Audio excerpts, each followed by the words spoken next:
A2HH live. Coop, myself, Mike D. We are in the building. We got a special guest today. We got Jay Skeese in the building.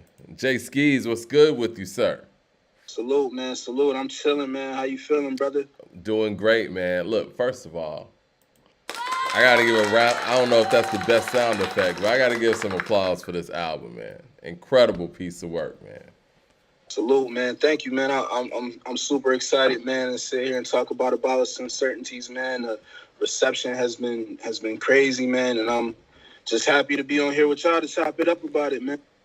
Get There it into it. is. There it is. Coop, how are you doing today, sir? I'm doing well. I'm blessed to be here. I want to thank Jay Skeese for coming on and breaking bread with us today. I have a lot that I want to talk to you about, including this very masterful piece of work that you have put together. I've been talking to a few friends of mine behind the scenes, including Mike, and just my early synopsis of your project, Abolished Uncertainties, is that had it been released in the last calendar year, it would probably be my runner up for album of the year behind King's Disease 3. I think on a bad day, I'd probably put it at a tie with Sold separately and slightly ahead of Cheat Codes. And so when you can make an album that quite frankly puts you in conversations with guys like Nas, a Freddie, and a Black Thought, I think you've done a stellar job of putting yourself on the map. And I want to talk to you about your journey, where you are now, and exactly all the things that kind of brought you together to be here with us today. Sir. For sure, man. Appreciate that, man. That's a big salute, man. Those are some of my favorites. So, man, Me thank you. too. Me too. Black Thought and Nas are like personal childhood like favorites. Been listening to them almost my whole life. So 100%. yeah. I think the first thing I kind of want to talk to you about is where you're from. You kind of coming live from Buffalo from us. I actually want to talk to you about Buffalo. I don't think I've seen a crop of MCs of this caliber come from one area, quite frankly, since Wu-Tang Clan came out of Staten Island. And so I want you to talk to us about the Buffalo rap scene before this explosion that started mostly with Griselda. I want to talk about your comeuppance in the scene, and I want to talk also about what your relationship is like with these guys maybe prior to all of this, because Buffalo ain't that big, fam. So it's like I know for how many of y'all that there is coming out of there, there have to have been some prior relationships or knowing of each other. Yeah, man. So, Buffalo, I, but, No, you good. oh, I'm okay. sorry. Yeah. But no, man, Buffalo. I came up here, man. I started rapping when I was like 11 years old. You know what I mean? And at that time, there were rappers from here like Hoochie Cracker, and you had Cream. Some dudes who around the city they used to do their thing. It was a lot of different cats, man. But coming up in the scene, as I got a little older, you know what I'm saying? I was doing different shows, and I was hosting my own ciphers here in the town, and that was really how I got my buzz together and started getting more familiar with some of the different rappers here in the area, and then even with like my man, rest in peace, my man Weeze. He would bring me around on like different or in different areas of the city to like battle different cats who I didn't know. You know what I'm saying? Like over around his way. You know what I mean? We was all on the east side, but the east side is kind of big. So, you might be from this side, or you might be from off of Bailey. You might be from over on Ferry or whatever. And it was always just like a big thing. Like people would always battle and, yo, my man is better than this dude and this dude is better than this dude. So that was really how I got my start for real and started getting my name buzzing in like my teens. You know what I mean? And then from there, um, it was really just staying consistent. Like me and my homies, we went by first class. We still got the same group, you know what I mean? Still the same people and all that. We just haven't been moving with like putting out music as a group. But we, me and my homie Billy Esco, we put out a mixtape. It was called Highly Anticipated. And then from there, I put out my first mixtape. It was called Whack Women, Alcohol, Cash, and Kicks. And putting that really helped me like solidify myself as like one of the artists to watch for like here in the town. You know what I mean? And that was in 2010. It was just a mixtape. I was just going off a bunch of different beats like that. But I think that out, and I started moving around the city with that. That was what really like put people on. Like, yo, hold up, like Skeese is he's actually nice. Like, he's somebody we got to watch for.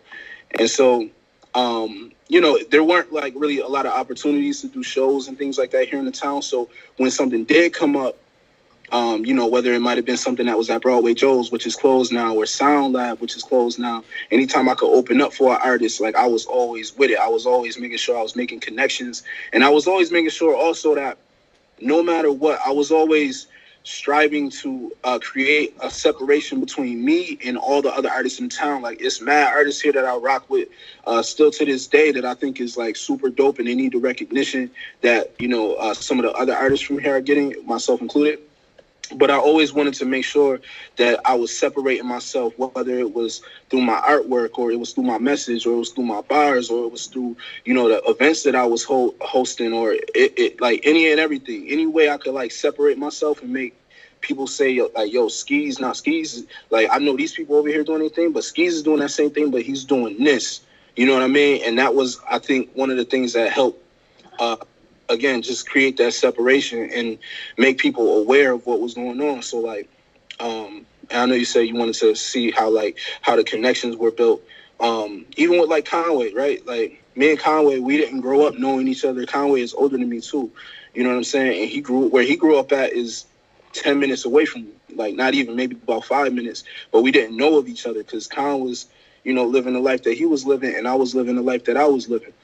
But again, just going back to, some of the things that I was doing just here in the city, it was like I was just building like a crazy buzz for a long time. And I worked at like this sneaker spot. So, everybody would come in there, they would see me. I'm giving out my music there. I'm moving around. I'm talking to people and things like that. And one of his real close homies would always come through the sneaker store, and I got like familiar with him, and they were all tied in with like Buff City and everything. But, I would always see him at the sneaker spot. I would always help him out, get his kicks, whatever.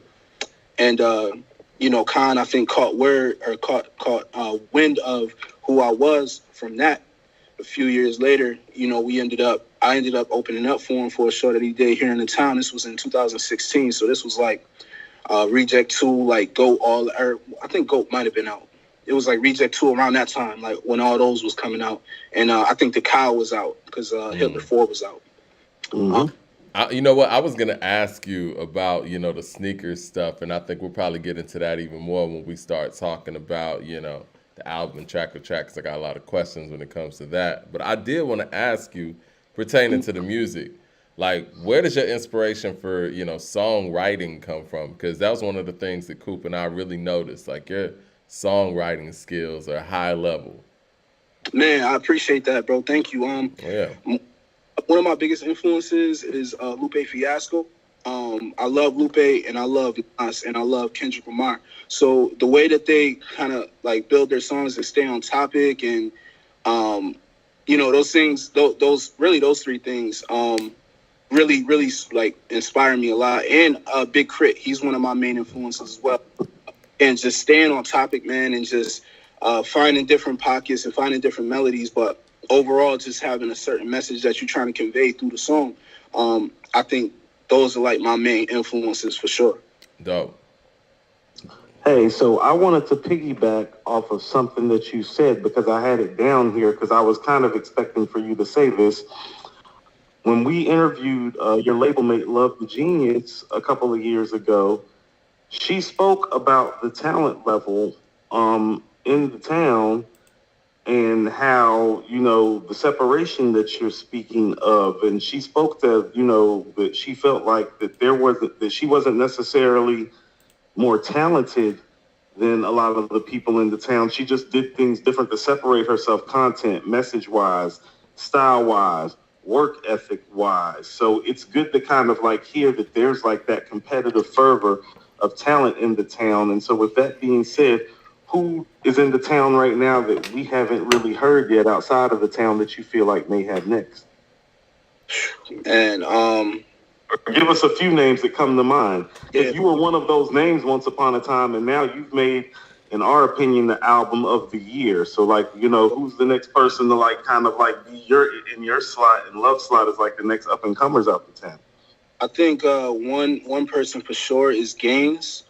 He's like a super talented MC from the town. It's Gaines with a dollar sign at the end. He's somebody you guys should definitely look out for. I love Gaines. Writing it down right now. Yeah, Gaines is extremely fire. Billy Esco, that's one of my guys. He's again just extremely fire. Talks more about fashion. He's more so in the realm of like West, just not style wise the exact same, but I would put him up there for sure. Um, Let me think. Who else is like real dope from the town, man? A slave named Dot. He's fire as well. A slave named Dot. It's all one word. A slave named Dot. I love his new project. He's got a totally different sound.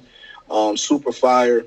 And brother Tom Sos. He actually. Well, I ain't gonna give away all the information, but I know that there is like he's got like a big move that he just did. I should say with one of the labels here in Buffalo. So he's another name that you should look out for sure. I love it, man. Man, I was gonna go to the Eakin series, but I do want to hear a little bit more about, I guess what has like ignited this whole Buffalo scene.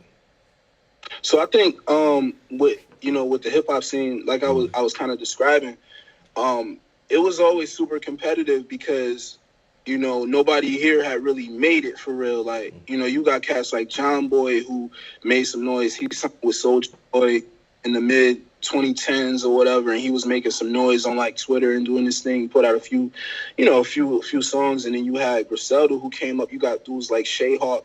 I remember he was making some noise back in the day.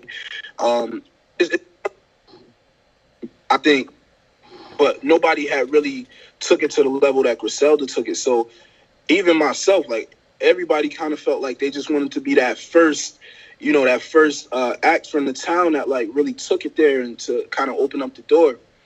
And so I think with that, man, it just made it like super competitive. Like everybody wanted their blade to be super sharp. You know what I mean?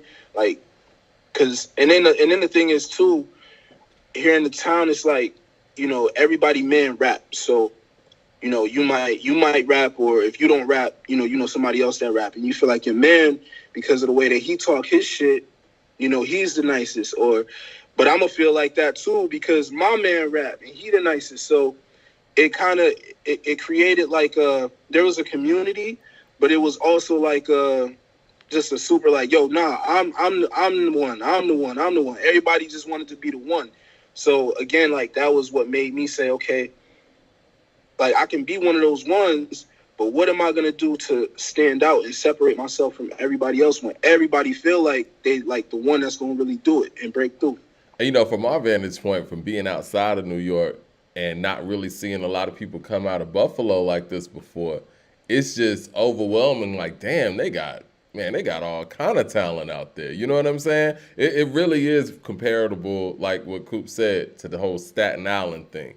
Like we never saw anybody come out of Staten Island, and you got the whole Wu Tang, you got Killer Bees, you got all these niggas. It's like, yo, everybody's nice. Shit's crazy. Real, it's like in a hyperbolic time chamber, man, just sitting there brewing and getting our power levels right, and then all of a sudden, we landed on Earth, and we was something that the world never seen before, for real. Go ahead, go. Mike, did you have something? No, no, no. Go ahead. I just wanted to get that one off. No, I mean I do kind of. Well, Mike had already brought it up, kind of. You are obviously like kind of like a sneaker and a fashion head thing, and these fly. This is why I kind of want to get into the Buffalo scene too. It's not just the whole MCing thing. You all appear to be like artists of a different level in terms of like y'all are into art. I believe you design jackets or jeans sometimes, and the shoes. And then there's obviously the the Eakin series that Mike is speaking of, which quite frankly is a really dope series. Mm-hmm. And it's Nike spelled backwards, obviously, for those that aren't like, paying attention to how you're putting it together. So yeah, I want to talk to you about the fashion side of the hip hop culture in Buffalo and how you're incorporated with that as well, because you've spent most of your career has pretty much a full-time retail sneakerhead and part-time MC until the last 3, 4, 5 years, correct? Yeah, correct. About 3 years. So yeah, like what I was doing before I signed with Drumwork, right around like the pandemic, and I actually started this a few years prior to that. I had my brand. It's called Brown Not Black, Live Your Creed, and so I was painting on like denim jackets, and it basically it was something I just had a message with it. It was like one day I was at work and I had on this denim jacket, and I was sitting there and I was like, yo, what if I like, because I'm black, right? But I'm not really black. I'm brown, and I've always wondered why we've been categorized as black people, but we're really brown people. You know what I'm saying? And I was like, man, what if I put on the back of a jacket or on the back of something, you know what I'm saying, that I'm wearing? I just said, how would people like respond to that? Would people get offended? Would people like love it? Would people hate it? How would they feel? Can you And say that again? I think the connection kind of tripped, and I'm oh, sorry for that because I'm over here at our facility and it's not as smooth as it is at the crib. Say that again, oh, Brown. What was that? yeah, so it's called my brand was called Brown Not Black, Live Your Creed. Okay. So I was at work one day and I had on like a denim jacket. It didn't have anything on it. And I was like sitting there and I was wondering like, what if I put on the back of this jacket and I just said brown, not black, because I'm looking down at my hands and I've been doing this since I was a kid and I'm brown and I'm not black. Like why have we been categorized as black people? And I was like, people might love it, people might hate it, people might not understand it, whatever, but it would just get a reaction out of people. And Right. some of my favorite brands and like my favorite pieces and things like that have always got a reaction out of people. So I was like, maybe I could, do that and just see what happens. And so I went home and I sat at my kitchen table and I just painted that on there in some different colors that I liked. And, I'm into graffiti and art and things like that. So I did what felt natural. And the next day I wore that jacket to work. And I probably had 25, 30 people, white people, black people, Hispanic people, Asian people, all coming up to me asking me what my jacket meant. And so I knew from there, like my idea, I knew I had something there. And so, I went from there and I would start on jackets for people. And, from there, I started doing like sneakers and I started doing jeans and hoodies and T-shirts and things like that. And I was doing all that prior to, again, me signing to Drumwork as a way to like just kind of support myself and make my presence known. You know what I mean? And then from there, I haven't been as much in tune with it because I've been so in tune with the music and I do every piece by hand. So it's kind of hard to balance that time and try and be here and be there. But it is something that I'm going to get back into for sure. That's dope as hell, man. Ekin 3, first of all, that beat is crazy. Man, thank you. Thank you. That beat is crazy. We were Almost, talking almost, about burner phone. almost, Oh, go ahead. I was about to say, it's crazy because that song almost didn't make it. We Mm. had a replay on that song. It was so the album came out on the 24th. We got a replay on that beat because the sample didn't clear Mm-hmm. um, on the 22nd. Shout out to E Jones and shout out to Mitch Arizona. So E Jones did the replay on the sample, and I got it back and I sent it back. I was like, yo, change this, and we got it back, and it was too clean. And I sent it over to Mitch Arizona. That's one of my real good friends. We've been working together for a long time too. Sent it over to him, and he added like that warpy kind of effect, whatever that was, and added some drums, and it made it perfect. Like it's almost like if you heard the original sample and you heard the one that's on the album, you couldn't even tell the difference, man. That's always the best work, man. I Yeah, was gonna ask about burner phone because Coop and I feel like conceptually, right now it's in the running for hip hop song of the year.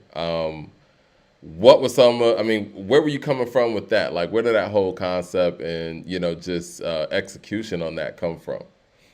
So burner phone was actually real interesting, man. Like, so I made burner phone, and it was in the first session that I had with Conway. We were in New York. It was the very first session, like recording session that I had. I wasn't even signing drum work yet, and his assistant hit me up and he was like, yo, we're in New York. If you can get down here, get down here.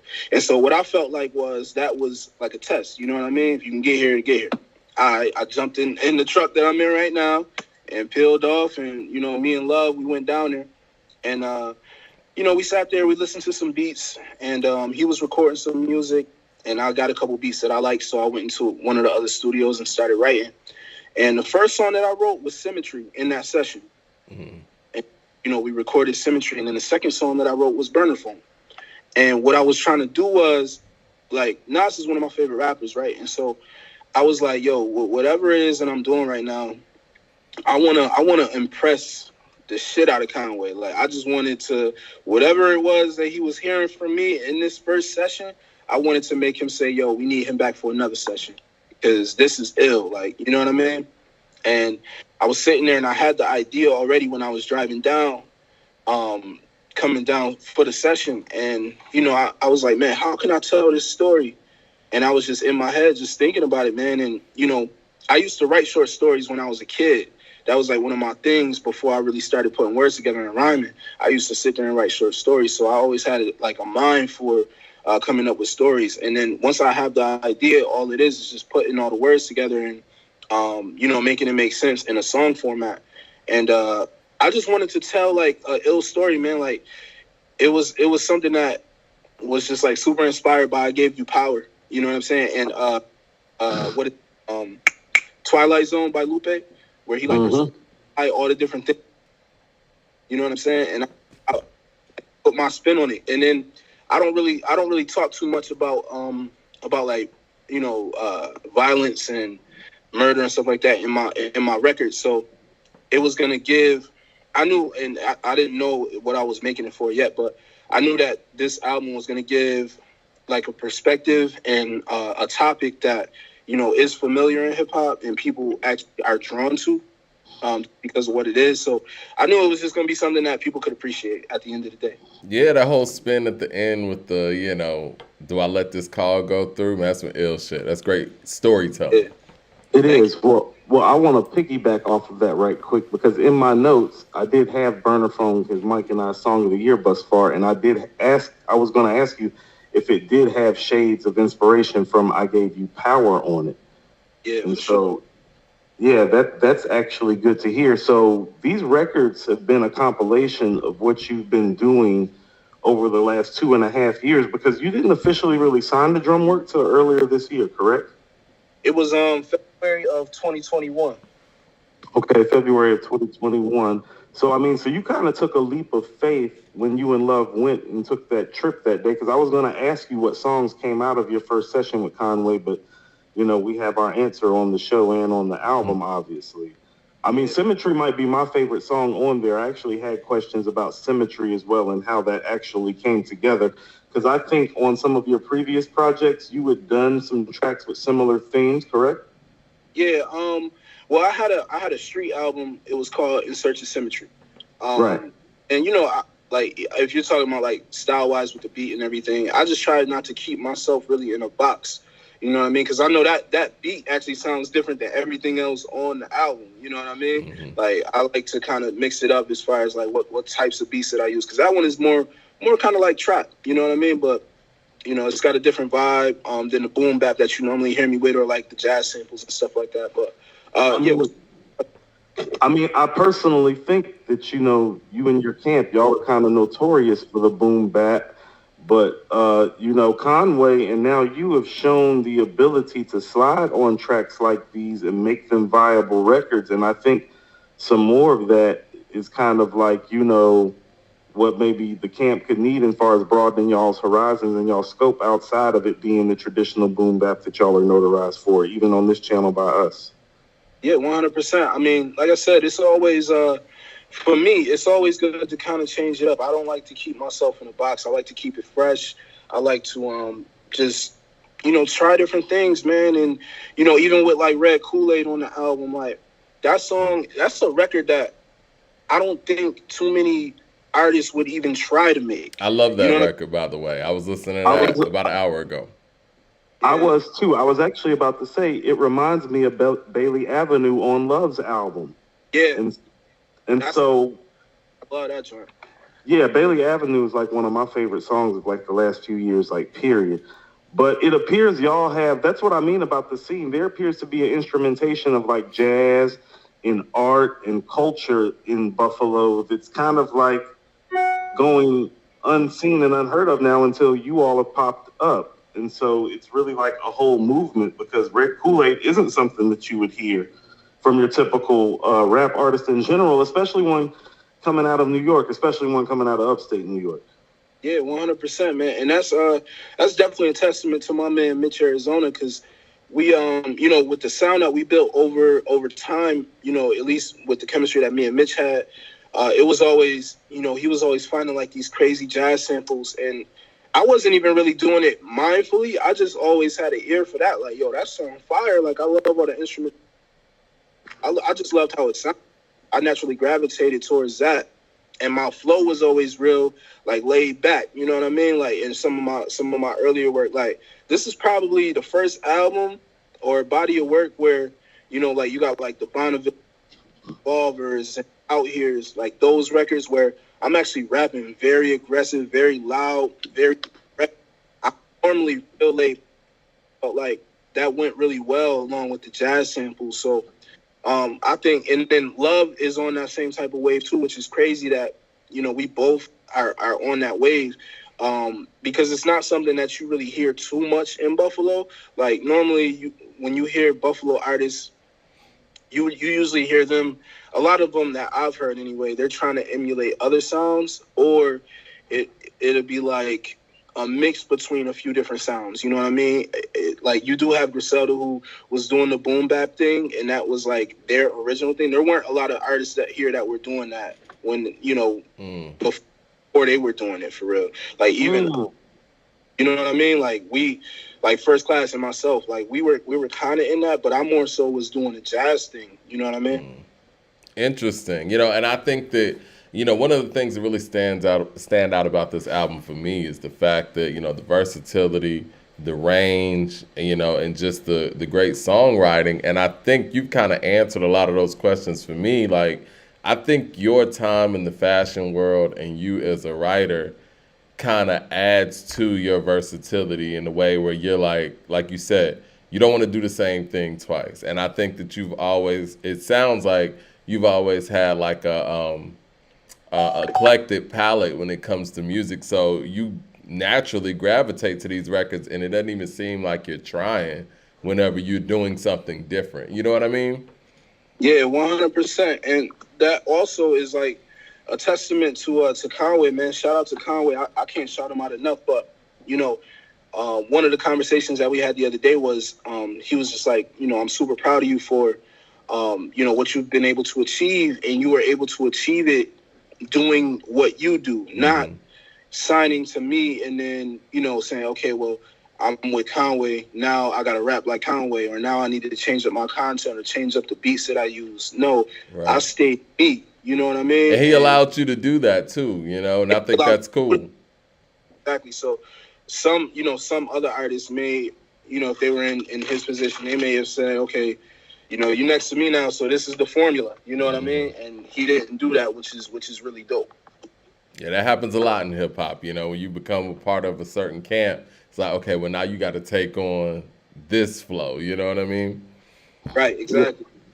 Well, I actually love that, and that's actually one of the things I kind of want to ask you. Well, I think you kind of answered it, but if there's some more depth to it, let me know. I want to know how Conway has influenced you as a writer and as an artist, because I know Griselda has, it's different factions now. It seems like there's drum work, which is Conway's thing. There's BSF, which is Benny's thing.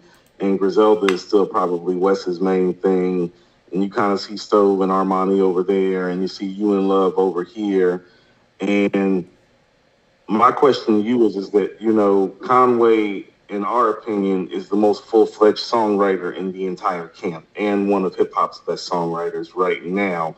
And it appears to be like You in Love are kind of like those same full-fledged songwriters in the same vein. Do you think that was more about his selection process? Is that more some of the quote-unquote symmetry and things kind of like aligning themselves properly? Has that been something that's kind of come along in the process of being with Conway for 2 to 3 years? No, I think I've definitely grown as an artist over time. But I do think that was also part of his selection process of who he wanted to rock with, because As he's always said, like, I always was just, in the shadows, just kind of watching and listening, and not necessarily reaching out all the time, but always just keeping an open ear for like who was hot and what was going on. So, he knew who he was rocking with. You know what I mean? Like, it wasn't like he went into it blind, or just jumped into a situation for no reason. So I think it was more so the selection process, and I think being around him, and just seeing the way that he at times can really be super vulnerable and just super just transparent in his records. I think it made me not be so afraid to do that on my album, because if you listen to some of my prior work, like, I have some songs where I get into some situations that I've been through, or the way that I felt about certain things. But I think on the album, I left it all on the court. You know what I'm saying? Like, every song, I got into different situations. I got into the reasons why I am the way I am. I got into a lot of different things that, like, the average person, like, probably would never even expose to the world. Like, I was thinking about the album the other day, and I was like, yo, like, I told the world who I am, like, with absolutely no barriers, no shades up, no nothing. Like, it's totally exposed. But again, like I was saying before, I wanted to make the album super relatable, like, so that people felt like, okay, like, I'll give you an example. When I heard the Miseducation of Lauryn Hill, and like what she was saying on like X Factor, you know what I'm saying, and just how vulnerable she was, and how like she was telling the truth on there. You know what I'm saying? Mm-hmm. Like, I wanted the album to feel like that, just in my way. You know what I mean? And I think, again, like, just listening to songs, like, I remember in that first session, Conway playing, what record was it? God Don't Make Mistakes, the title track. I remember hearing that, and then hearing like Wild Chapters, and all those different records from God Don't Make Mistakes, and just sitting back like, damn, you really talked about that. Hearing Stressed, you know what I'm saying, for the first time in that first session. It's like, yo, this is actually dope, because again, a lot of rappers, they want to tell you what you don't have, and how much money they have, and how many girls they got, and you know what I mean, like how they ran down with the Draco and all that. And that's cool. It's a time and place for that. You know what I'm saying? But the albums and music that I appreciate are the albums and music that make me feel something. And you gotta keep it 100, man. Like, that, all that other stuff, like, it's cool for the moment, but it don't really make you feel nothing. I wanted to make something that made you like feel something. It made you say, "Oh, damn! You know what? That's me too. I know how that feels." You know what I mean? I want to piggyback on that with my next question, if that's cool. I was thinking, man, like, we've had conversations on A2HH Live about, if music videos are still a viable thing for artists to do. And all of the things that you're talking about, as far as, being able to make music that people could feel, they kind of would love to see visuals for that too, or at least traditionally you would. But are there any plans to put any visuals to some of these, concept records? Because I think that you have the type of record that can make some incredible visuals, or is that just something that artists just aren't interested in doing anymore because, the consumer ain't really rocking with music videos like that on a large scale anymore? No, I think it's cool to show, to kind of convey that story through the visuals, for sure. I think it's like real dope when artists do that, and I think it helps, honestly. Like, it's not how it was. Like, I know how you used to feel watching Rap City, or watching Hits from the Street, and you see that world premiere, and the video is crazy. I know how that feels. So I think it is important. I just think when we were planning out the strategy for the album, we really wanted to make sure that we focused on it was like certain records, right? Like Bonneville, that we knew were going to get people's attention. And we knew that there was a story that I told in it. So we could kind of draw some, not comparisons, but just kind of make it to where, okay, this makes sense. Like, if we show like almost like a robbery scene, and we do this and we do that, like, it will just make sense.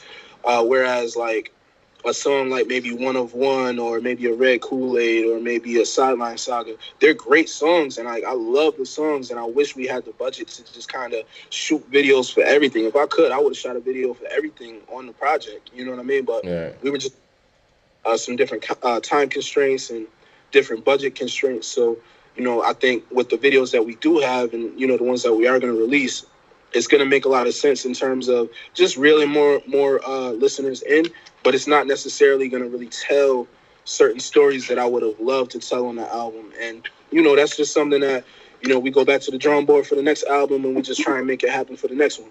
Definitely.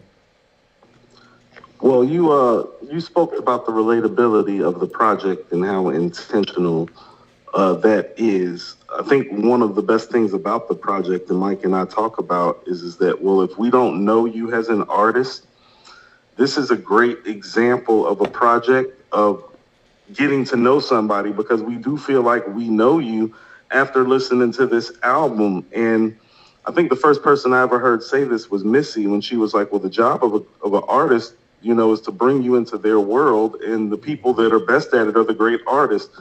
And I think you've done a wonderful job about introducing yourself and bringing us into your world. You speak about some things, with a vulnerability that most MCs don't, like your love for your daughter and how she's influenced your career, and also about, you losing your father. So talk to me a little bit about both of those things. You as somebody that's grown up in this community, having lost your father at a young age, and now finding yourself as a young black man yourself as a father with a daughter that I believe is named after Nas, correct? Yeah. She's actually sitting right here. Yeah, she's named after. Word. Yeah, man. Girl dad, I figured. Yeah, I can tell from the material you're a girl dad and she's always with you. I can hear it in the music. That's what I mean about how I feel like I already know you. I can tell what type of a committed father you are, and that probably comes from a place of you not having yours for a lot of your life, I would rationalize. Yeah, 100%, man. But my daughter, man, she's definitely like she's like my biggest inspiration, man. Just because like you said, I didn't have my dad for a long time in my life, and or haven't had him in a long time. So if I ever did have a child, I always wanted to be the best dad that I could be, for sure. And kids, they just make you better, man. You know what I mean? At the end of the day, they just make you want to go harder, and just make their life not easier, but you want to give them the world. You know what I'm saying? And I always felt like music was something that I could take and tell my story and really make a way. Extra incentive and willingness to just really go that I need to do. And then as far as like my father, you know what I mean? I just think like a lot of those experiences, you know what I mean, that I did have with him, and then everything that has happened since then, like since he passed, it really, like I always say, if my dad was still alive, I doubt I would even be a rapper, because a lot of what I talk about, it all stems from not having my dad. You know what I mean? Like not even just the actual experience of not having my dad. Like I'm talking about like financial troubles and not having certain direction and not having somebody to not being understood at times. You know what I mean? Because I feel like when you have your mother and father, you get certain things from your mom, you get certain things from your dad, certain experiences. You go and talk to your mom about certain experiences, you go and talk to your dad about. And there's certain things that I just never really got to express or, really feel like somebody felt me about something. So that helped shape me in a certain way too. And again, it's like if my dad was still here and still alive, I might have been doing something entirely different. Like when I was a kid, I used to love like cars. I wanted to be a mechanic. Like my dream when I was a kid was to build a car with my dad. That was like my dream thing. I always wanted to do that. And like now I'm looking at it, it's like I will never have the opportunity to do that. Like I could do that with my daughter for sure, but I would never be able to do that with my father. So, I might have been doing something entirely different had that not transpired, but it also made me the person that I am. So, I appreciate God and the universe for that, because it led me to this point. And it's always a silver lining in everything. You know what I'm saying? Like I was just talking to my mom about that this morning. Like, we go through so much, and when you're going through it, just as a person, like no matter what, like you could be rich, you could be poor, whatever, you're gonna go through things, and when you're going through it, it's hard to kind of see that silver lining because it's you going through it. But as you get older and you reflect on things, and you take it for what it is, like yeah, I had to go through that, but it also made me stronger, or it also made me understand people better, or it also made me be able to um, when I'm in certain situations, I can kind of see them for what they are better. You know what I mean? Definitely. I mean, those are all great points, and I'm sure a lot of people out there need to hear that. Um, I wanted to ask you, just for a person who may haven't, who hadn't listened to the album yet, right? What would be Mm. 5 songs that you would say, yo, these are the go-to records? Um, The first Revolver. time listener who's, Yeah, never listened to a Jay Skeese record before, because you're giving us everything on this album. I gotta say Revolver. I Mm-hmm. gotta say Million Dollar Dreams, Sideline Saga, uh, One of One, and man, that last spot, Mm-hmm. Ekin 3. Nah, I love Sideline Saga. I was talking about that on the show. Did y'all what I did on Sideline Saga? Did y'all understand what I did on that record? Say it for the people. So I took J. Cole's Sideline Story, like the way that he did the hook and everything, and I applied it to my story. And so instead of Sideline Story, this is a Sideline Saga. This is my saga. You know what I'm saying? And flip the hook. You know what I'm saying? The samples that's similar to. So salute to J. Cole, man. That's one of my favorite J. Cole records from his first album. Mm-hmm. So let me ask you something right quick, because earlier, you, and this is what I mean about how like Buffalo's a funny place, because we attach Buffalo to the Griselda sound now, which is more a Mobb Deep MOP inspired type of hip hop. But you're on our show live referencing Nas and Lupe and J. Cole and Kendrick. And so are most of the guys in the town diverse like you are in terms of their aesthetics? And I also want to hear your opinion about Lupe and Kendrick and Nas's last album, since you're a fan of all three and they all released projects last year. Where so I would say it depends, man, because again, Buffalo is like it's not a big place, but you got different dudes from different hoods that like different things, right? And I was always one of them cats. Like I always was more so into the lyrics. Like I love lyrics. I love lyricism, I should say. Mm-hmm. So, and then like some of the cats that I grew up with, like one of my best friends I grew up with, he was more so into like 50 Cent, and that 50 wasn't a lyricist, but he had a certain message that he was going for, and he was talking about different things. So, I think it just has more to do with what appeals to you. You know what I mean? What makes you say, okay, yo, this is dope?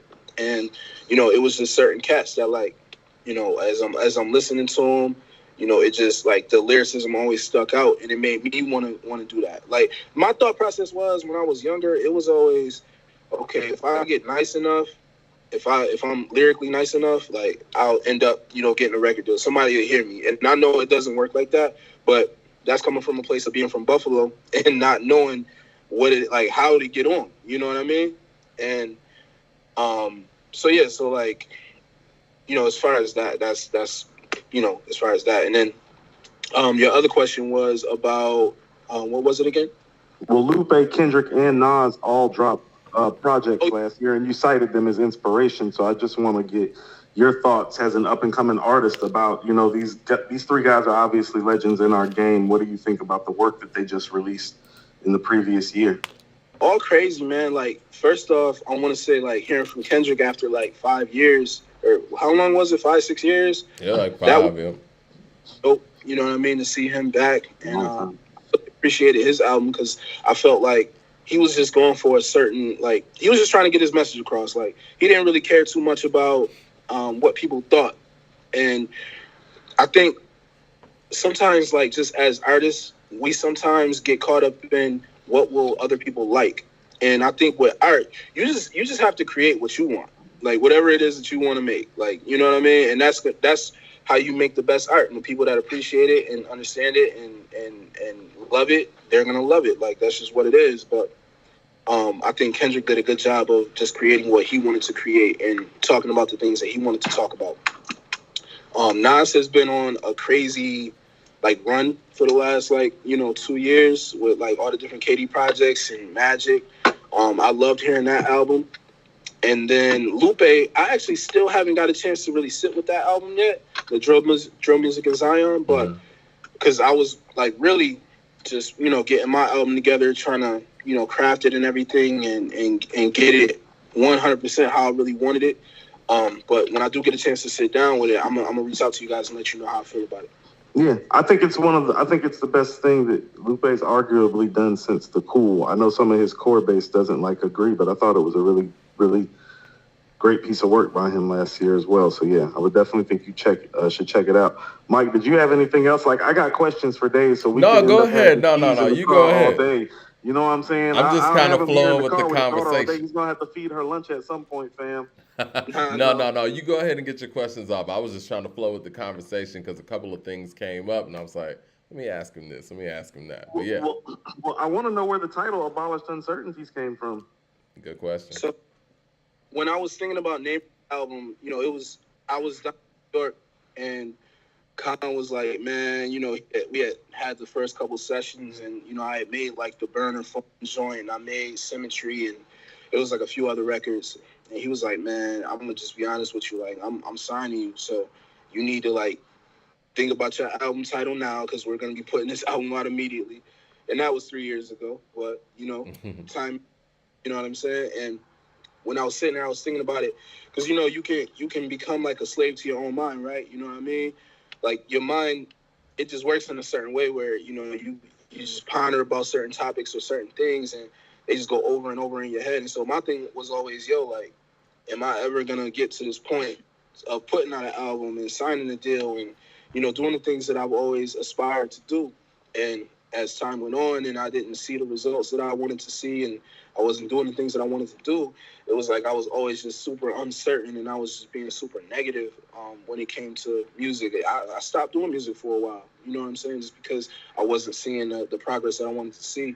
And I was just thinking about it, and I was like, man, like right now what I'm doing, I'm like almost breaking the chains on my on like I have on my mind, you know what I'm saying? And when I was thinking about that, I was like, how can I convey that in my titles? And so in a lot of my album titles, I usually have two words that I kind of put together.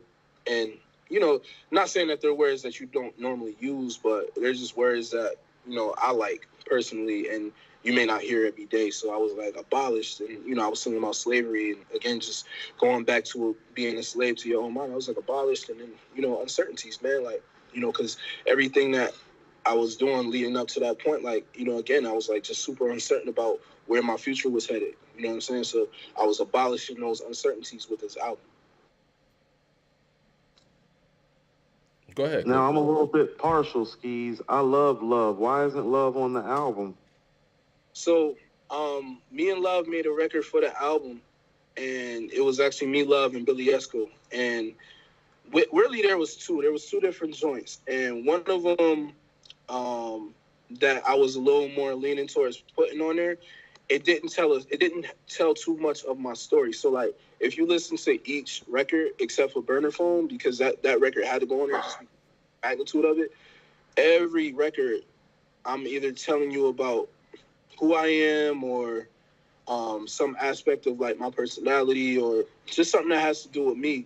And that record that me and Love had, it didn't fit. It wasn't the right fit. There was other songs on there, like I wanted to get Mitch Arizona all over the album. And that's one of my closest friends who produces, and he's only got one record on there. It went back to, as I was listening to the album in some of the early stages, like I love these records, and I love the sound of them. I love the beats, but it wasn't giving me pieces of the story that I needed to tell. They were more so just like tracks where it was just like, these records are cool. Like we're spitting on here. It's a good record, but it just wasn't giving me what I needed. I mean, I got to give you credit for that, man, because those are tough decisions that sometimes it's tough for artists to make, and it affects their album adversely.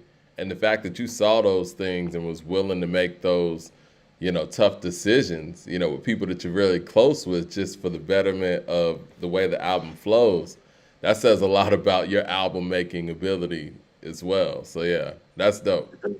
It was super tough. I'm not gonna lie, like Yeah. It got a little heated a couple times, you know what I mean, with me and certain people, but we're all cool now, and I think at the end of the day, everybody just wanted the best product at the end of the day, for on the album and for the album. So that's all it boils down to, because we're just trying to make the best project. You know what I mean? And like, I would have loved for Love to have been on there. It was other people I wanted on the album too, like Billy Esco, OG Soul. You know what I mean? A few other artists that I really got a lot of love for and respect for, and that I've been working with. It just didn't work out in the span of things in the long term. You know what I mean? Okay, you're gonna be. I mean, I know. We have some mutual acquaintances. My man LT in Little Rock helped set this up for us. Shout out to my man LT. Now I know you're busy. Like, tell me what your tour schedule is looking like for the spring and for the summer, so people can kind of know where to catch you and who to catch you with. Word. So we're still working it out, but I know we'll be announcing something real soon. As far as something here in the U.S. That'll be for like the summer. So I can't really speak on it right now, but we should have something out this week about a tour run real soon. So I got some other plans to hopefully get over to Europe over the summer as well. So we'll see what happens. But as of right now, it's like a lot in the works, but I can't really speak to everything and get people all excited just yet. Okay. You got any parting thoughts, parting shots, Mike, for Skeese before we No, let him no, slide up out man. of here? I'm just loving the creativity and the talk about creativity. I'm looking forward to you continuously bringing us dope projects, because I know you're gonna do that, and then moving on to your other passions and fashion and things like that. I see that you got a lot of stuff that you're gonna be able to bring to the game and to the culture. So yeah, it's just dope talking about that. But yeah, I mean, yeah, let the people know. I guess if you have any parting thoughts. Man, I just want to say thank you, according to Hip Hop Man, for having me. This is real dope. I love, talking with cats that really have a real appreciation for the craft. And this conversation was dope, man. So again, salute, man, and thank you for bringing me on today. Everybody that's tuned in and listening, just make sure you keep running up, abolish uncertainties, man. If you love the project, go tell somebody about it. You know what I mean? We're still building up from the ground level with this. You know what I'm saying? So we need all the eyes and ears on the project that we can get. And just stay tuned, man. Like, I just finished up another album, so I might be on my DMX this year. I might be dropping two this year.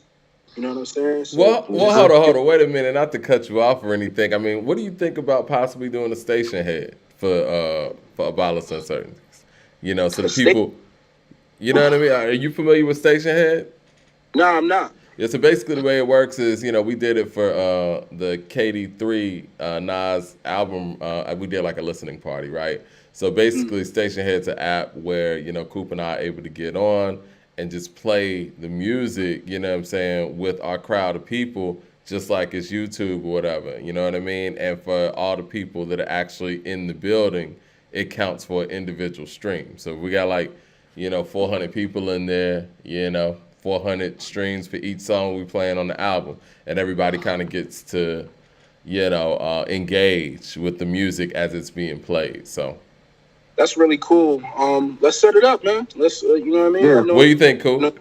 LT, you know what I'm saying? Let's set it Yeah, up. I'm with it. I would really love that. The only thing that I would say is that I would probably want to do more of maybe a drum work in general station head. You know what I'm saying? Yeah. And add some of your, records that you and been doing with Conway, records which you love in Conway. I mean, we got plenty of Conway records to use, obviously, but I mean, I think it's an opportunity to highlight Abolished Uncertainties, but also just like what you and Love have been doing for drum work for the last few years, because y'all are really the flagship artists, for the camp and for the future. So yeah, And we could speak, can do and you one. could speak to the records after we play them. You know what I mean?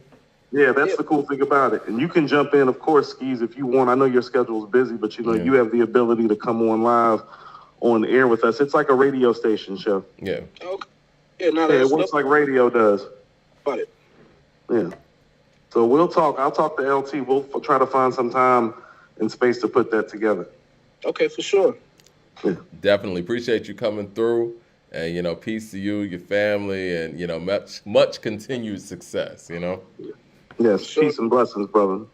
Man, appreciate y'all again, man. Salute. Yes, sir. Salute, brother. Appreciate you. Yes, sir. Coop, you gonna stay on for a second? Yeah, I got a few minutes to burn. Okay, yeah, that was great, man. Man, shout out to LT, J Skeese, Drum Work, Love, Conway.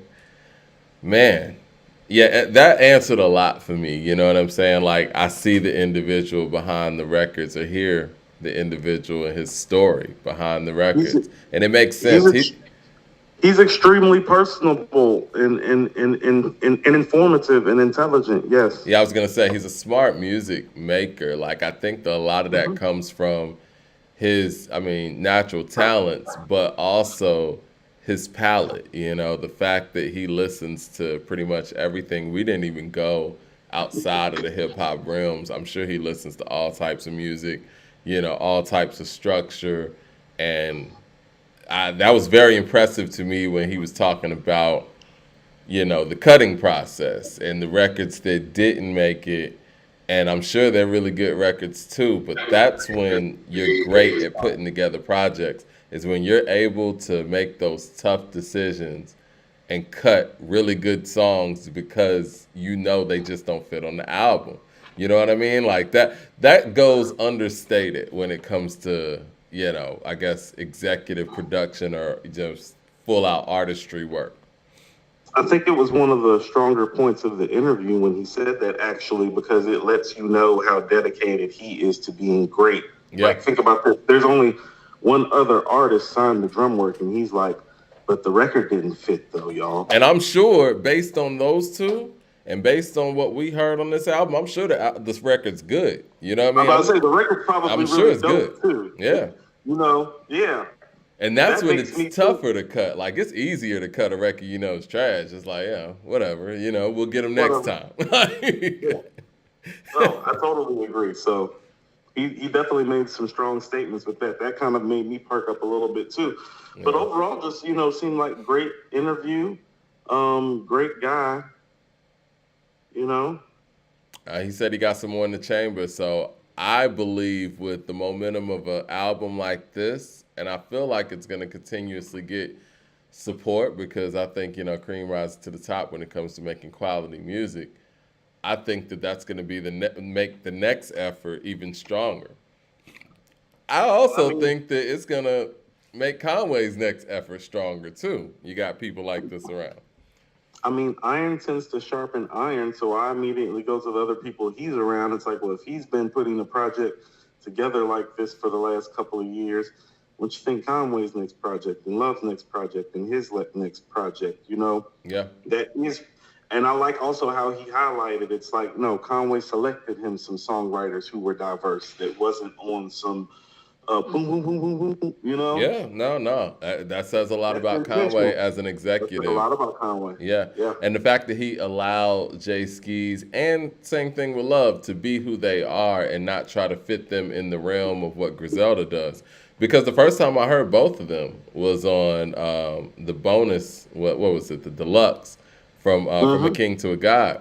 And they were operating in that chamber, and they did a great job of it. You know what I mean? Like, they could have continued on operating in that Griselda chamber, but they still were able to be who they were as artists, and he allowed them to do that too. He could have been like, yo, no, this is what the brand is. You're good at that. I got you because you're a spitter. You need to continue on with this. This is what's working. Well, and also too, and this is what I mean. Conway, the businessman, is proving himself some with these artists, because when you look at a Bailey Ave, a Red Kool-Aid, a One of One, these type of records broaden the horizons of the band. Mm-hmm. Yeah. Definitely. Yeah, man. Great interview. I'm looking forward to what this artist continuously has in store. And I'm honored that we've been a part of his journey for his first full-length, I guess, studio effort. I know he has other projects, but this one's special. And, we're not just gassing when we say this is album of the year so far. No, I don't know. It's a good measuring stick album for album of the year too. Very good. We throw the word classic around so easily now. Even sometimes us label things too quickly. But I mean, It doesn't feel like Alfredo or Pray for Paris, but this is the last time an album got released this early in the year. It's like, no, no, no, that's a viable album of the year type of album, though. Mm-hmm. Like, I felt that way when I heard Alfredo. I was like, man, it's like, this is the best thing we're going to get this year. We're just perfectly fine, you know? You Then we know, got Pray for Paris shortly after, so we'll see what the year has in store. But usually, you know, hip hop is funny. An album like this now usually like kind of kickstarts everybody else and starts activating people because everybody hears everybody's stuff. It's a smaller circle than people realize. yeah, you know, I don't know, maybe it slipped my mind slightly, but I did kind of want to ask about the production process because the production on this album is very impressive. Me too. I had production questions, but I realized if we got to the production questions, we'll probably be there another 30 or Yeah. 45 minutes with him because I had production question lined up too. I want to talk about this possible station head and how that could roll, you know, and I think that maybe, I mean, it might not need to happen, quote unquote, immediately, and maybe it does, but like you said, this is the album of the year, you know, what we're saying album of the year so far. Maybe, you know, towards a certain part of the year, we can do a series, or maybe at the end of the month, like you were saying with the station head, where we see what comes out this month and see if it matches any of that. You know, I know it came out last month, but we could technically start this month and find a way to kind of make that conversation into a station head where people can get around the music. You know what I mean? Where it's like, okay, this is what's in the running right now. And just so everybody's on the same page, we're going to do a station head and get everybody in there. And we're going to listen to this album. You know what I mean? Well, let me hit up my man LT and have him talk the drum work because he has a direct line to drum work and see what drum work thinks of it. Yeah, definitely. Because and people need to understand this. This is part of the reason why we stopped doing the Patreon on Mondays and we're going to start pulling up here on Mondays now and doing the station heads is because we're playing music and doing the verses on Patreon is fine, but it really doesn't benefit the artists that we're lauding. Doing these station head projects does. So let's have my man LT reach out to Drumwork and find out what works for their artists. Because that's what I'm saying. They might look at it as like we don't know when Love's next project is coming. What if Love album is dropping in 3 weeks? Drumwork may look at it and be like, hey, we want you all to do a station head highlighting both of these albums. Definitely. And maybe we can get Love and Skeese to even come on for a minute and chime in on the station head radio interview style. So we'll just reach out to them and connect all the dots like we did to make this interview happen and just kind of take it from there. Okay, yeah, I think that's a good idea. Well, Dag, are there any other things that are on the pipeline? I don't think we had any real business today other than this. You know what I mean? Mondays are more of an interview day. I know you and I are probably going to start doing a Monday wrap-up show, but that's going to probably be when we actually have viable news and we can viably probably promote it all weekend, as in like start letting people know Saturday evening that we're coming on live Monday at such and such. So, you know. Be on the lookout next Monday. It's a high probability. So, you know, I was having a conversation and we was talking about rap verses. And this is just me stirring up some stuff, but I was quoting CeeLo's verse on Decisions, and I'm like, does 3000 lyrically have a better verse than that verse? And I want to say it out loud, and maybe you can combat it with a lyrical. No, I know the verse. I know you do, but I want to say it for the people who are gonna say that I'm bugging. You know, who might not be as familiar with it. You know, it's the thought process verse comes to mind, but go ahead. He said, what did he say? I keep wanting to start like AZ. The relentless realness, yeah. The relentless realness regardless represents. Yeah, the relentless realness regardless represent. Southwest goes out the best and manifests as heaven sent. What's said is meant to the fullest extent, no nonsense, because my conscience wouldn't be content with just a little wealth, a little fame, but your mind frame would keep you living the same. And it's a shame that niggas would settle for the ghetto. Hoes and some clothes and they making what you suppose. Got your eyes closed to what your contract shows and fine print. They got to get back every cent you spent. You content, cuz. You do what everybody does. The industry done changed you from the person you was. Knee deep in the struggle. 2 part-time jobs to juggle.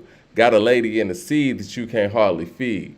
Any day your life can end. So you depend on the reciting and the writing because you have no spare time to spend to keep you stable, hoping that one day you'll be able to be a commodity on somebody's record label.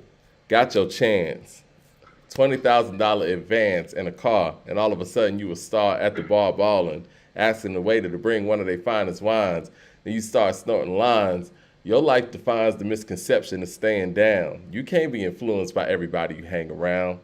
You should have been more appreciative of the life that you were blessed to live. 100% is what you got to give, and ain't no telling your bullshit starts smelling, and you wonder why your record ain't selling. No Mo ended up with no dough and no respect back in the projects and building 23 right next door to me. And I was like, does Dre have a verse better than that? Lyrically? I don't know. Because what Dre excels in, Dre's one-liner game is high. You know what I'm saying? And Dre will hit you with an incredible style. He has an incredible rap voice. And I think that his flow and his one-liners take him over the top. So I'm trying to think of the most lyrical Andre 3000 verse from beginning to end. You know what I mean? Would that be the Aquemini verse? The thought process and the Black Ice verses are lyrically better than the Aquemini verse. Thought process is Now, as an outcast, I was born, wasn't warned of the harm that would come to meet me like midlife, but yet life then sent me through a bunch of ups and downs like it ain't nothing. Like elevators, but I ain't the one that's pushing the buttons. I got off at the 13th floor when they told me that it wasn't when they said it goes from 12 to 14. Still smoking, still drinking. Now I'm sitting on there looking for it and thinking that in reality the world is like a ball full of players. We trapped off in this maze. Yeah, that's the walls one. made of layers. And only prayer is the tightest game that you can have. The devil's taking a swing at mine, spraying the broken glass from my crystal glass, seeing the pistol fall to the wayside. Nobody died in cops and robbers when we used to play, right? The only thing we feared was William Wayne. Never thought about hitting licks or slinging cane. Never thought Did not think I'd be the one to give into abortion. Label me murderer. Because my ass is scorching, hot from the Glock that sits under my seat. It's real fucked up that my folks come to get me. And it's like that. But do you understand what you're saying, though? You're saying that his two most lyrical performances are on Goody Mob songs. Goody Mob makes him step up lyrically. I've always been very, very well aware that his two best lyrical performances are on the Goody Mob stuff. Yeah. I'm not the one that's been arguing that. And it's like this is... Like, my favorite Andre verses are the Black Ice in the Thought Process verse, because they're his best verses. And then the Thought Process verse, which I think is probably slightly ahead lyrically than the Black Ice verse, it's directly after CeeLo. And that CeeLo verse is pretty great. It is. The one before? Yeah, sometimes I don't even know how I'm going to eat. About $20 away from being on the street. Shit. Might see a nigga on TV. Hell, it's almost like I'm rapping for free. That little money be gone. Damn it, I'm grown. Gotta help keep the heat and the lights on. Help keep the heat and the lights on. It would be nice to have Mo. I kind of like being Poe. At least I know what my friend's here for. I want to lie to you sometimes, but I can't. I want to tell you that it's all good, but it ain't. It's niggas hurting and uncertain about if they gonna make it or not. That's why we got niggas killing, feeling like they coming up off a little dope they sold. You can get some gold, but we won't make it as a whole. Because without you, there'd be no me. And without no unity, there will never be any happiness. You can smoke a pound of stress, and it still won't relieve your stress. You know, CeeLo put the pressure on him because at that point, how do you... I was going to say, at that point, how do you end the song? You can't end the song on a lower note than that. Come with the best yeah, like your part and end it with CeeLo. Exactly. Yeah, if you would have came with some mid on that, they would have been like, okay, well, you know, we can end it with CeeLo's verse. You know what I'm saying? It was already 4 verses in. Yeah, so I mean, that was an observation I was making because we talk about the strongest lyricists and regions, and Dre's name always comes up. And I think I was quoting like some Cujo stuff, and I was like, I compared Cujo in the dungeon to the Jizza because I think that the insightfulness and even when Cujo takes things lyrically is sometimes over people's heads because he doesn't have the flashy style than some of his counterparts have. Similar to Jizza, you know what I mean? And you could tell that he's a little older, at least in the earlier times of the Dungeon family, than the rest of the guys, and a little bit more wise. He's lived life a little bit more, you know what I mean? So yeah, I think that some of the lyricism from, Cujo and CeeLo specifically gets understated because, because Andre's lyricism kind of takes center stage a lot of the times. When clearly, in my personal opinion, they made him step up a lot of times. Mike, people are saying they didn't get the notification for this. Oh man, that explains the low numbers. That's that bullshit, YouTube. Well, I don't know why. It'd be wild. Yeah, It'd be I'll wild. notify somebody over there, but yeah. Yeah, I was wondering what was going on, but we appreciate the people that came through, and yeah, we definitely gonna see what's going on. Different definition of lyricism. What does that mean? I don't know. Dumb It Down said he got it. I don't know if it's something that's going on at YouTube or something. Some people got it, some people didn't. But you know what? For the people who may not have gotten it or whatever, make sure that you're subscribed. Make sure you hit the bell icon. And even if, you did get it, make sure you do those things because sometimes, they'll unsubscribe people, I heard, or whatever. So, make sure you do that. All right. Anything else before we get up out of here? No, Jadarian, we are going to share the video. Yeah, we're going to have to share this out and cycle this out more because I think some of our people didn't get the notification. So, Yeah, we definitely going to share it. Okay. I think I got a delivery, bro. Let me, you got anything else before we get up out of here? No, man. Peace and blessings to everybody. See y'all Wednesday. See y'all Wednesday. Appreciate Skeese. Appreciate LT. Appreciate Drum Work. Shout out to everybody out there. Y'all have a great Monday. Conway next, maybe? Why not?